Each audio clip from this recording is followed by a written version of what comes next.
Hi everyone, this is Marianne and welcome to a series on my channel called 5 Minute Book Talk, in which I take roughly 5 minutes to talk about a book that I have read while I flip through the book.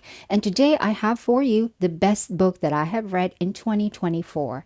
And it's the novel Anxious People by Fredrik Backman, which I read on my Kindle here. I'm filming this video outside the house for a change, and even though it's rainy and some random raindrops are getting onto my Kindle, it's water resistant, so no worries.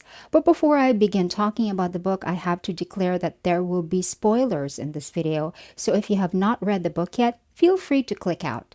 This book got me right at the beginning. It mentions a bank robbery and idiots. Who can resist a story that begins that way? Certainly not me. So I kept reading, and turns out that the book really wasn't about a bank robbery. No bank robbery actually happened, and I don't think there were any idiots in the story either. The novel was narrated in a very unreliable way, as we call it, and things are disclosed to the reader quite haphazardly, or so it seems, but at the end of the novel, I understood perfectly why the storytelling was done that way. The story did open with a bank robbery, but the robber was robbing a bank that was cashless, so they didn't get anything. And the teller at the bank was not even scared of the bank robber. The teller was actually snarky, and the bank robber ran out and saw a policeman walking by and thought that the bank had already reported the robbery. So the bank robber tried to hide inside an apartment building and ended up in a unit that was having an open viewing, and there were a bunch of people inside together with a real estate agent, and then it became a hostage situation. That is the overarching story. But then we are also given the individual stories about the characters, like the policemen that were assigned to the case, who are actually father and son, the characters in the apartment viewing, the bank robber, and even the psychologist treating one of the people in the apartment viewing, although the psychologist actually wasn't in the hostage situation, which, by the way, wasn't even really a hostage situation. And then we are told about an economic crash about a decade earlier that affected certain people who relied on banks to be reliable, but were left with nothing, and someone jumped off the bridge and someone saw it, and then another person tried to jump off a bridge afterwards, but that turned out differently.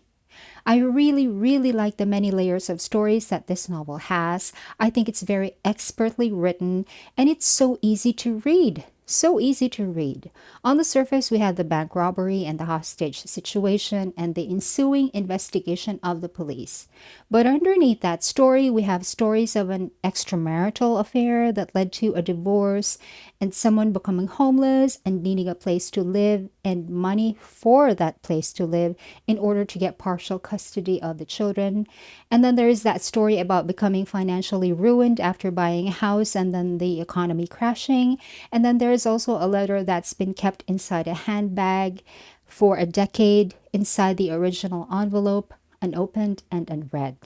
And then there is a story about a friendship that revolved around the sharing of books and a key to symbolize a final goodbye. There was also the love story between two women who had got married, and one of them is pregnant and quite disorganized.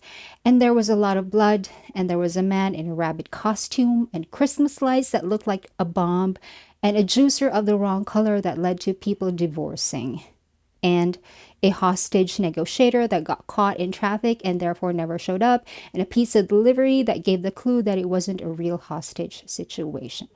And all around all of these stories of pain and loss and love was the hostage situation that started as a bank robbery and ended as a police investigation, and two people meeting that had actually already met before but didn't know it, and the bank robber that turned into a hostage taker never getting caught, and an apartment finally being sold, but it's not even that apartment that was open for viewing on the day of the hostage situation that was not really a hostage situation. Ultimately, the novel is about love and acceptance and a new, better future. Well, not really better, but a new future. And how we find those in friends that start out as our hostages in a hostage situation that wasn't really a hostage situation. And the key to finding freedom was a literal key kept inside the pages of a book.